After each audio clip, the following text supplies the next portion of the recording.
Election commission का किसी भी किस्म के दबाव को खातिर में ना लाते हुए आइन और कानून के मुताबिक काम जारी रखने का फैसला। मखसूस नशिस्तों से मुतालिक सुप्रीम कोर्ट के फैसले पर इलेक्शन कमीशन का एलामिया जारी। एलामिया के मुताबिक इलेक्शन कमीशन ने किसी फैसले की गलत तशरीह नहीं की। कमीशन से इस्तीफे का मुतालबा मुज़हिका खेज है। कमीशन ने तहरीक इंसाफ के इंटर पार्टी इंतखाबात को दुरुस्त करार नहीं दिया।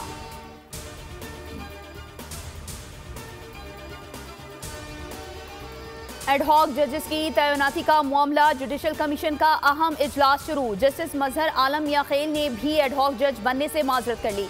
जस्टिस मजहर आलम ने जुडिशल कमीशन को फैसले से आगाह कर दिया। जस्टिस रिटायर्ड मकबूल बाकर और जस्टिस रिटायर्ड मुशीर आलम पहले ही सुप्रीम कोर्ट के एडहॉक जज बनने से माजरत कर चुके हैं।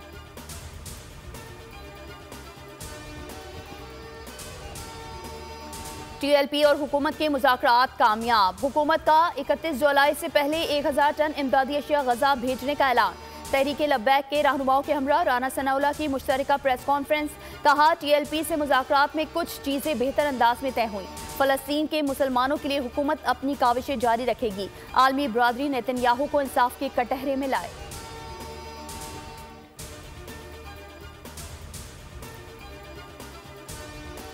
पाक बहरिया ने बहरी जंगी जहाज PNS यरमूक को रीजनल मैरीटाइम सिक्योरिटी गश्त पर बहरा हिंद में तैनात कर दिया। जदीद हेलीकॉप्टर से लैस PNS यरमूक पाकिस्तानी बंदरगाहों पर आने और जाने वाले तिजारती बहरी जहाज़ों की हिफाजत को यकीनी बनाएगा। पाक बहरिया का जहाज अपने ऑपरेशंस के अलावा दोस्त ममालिक के साथ मुश्तरका ऑपरेशंस और मशकों में भी हिस्सा लेगा।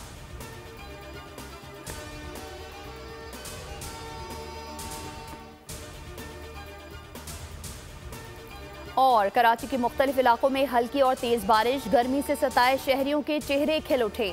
गर्मी की शिद्दत में कमी। शहर में समुद्री हवाएं जुज़वी तौर पर बहाल।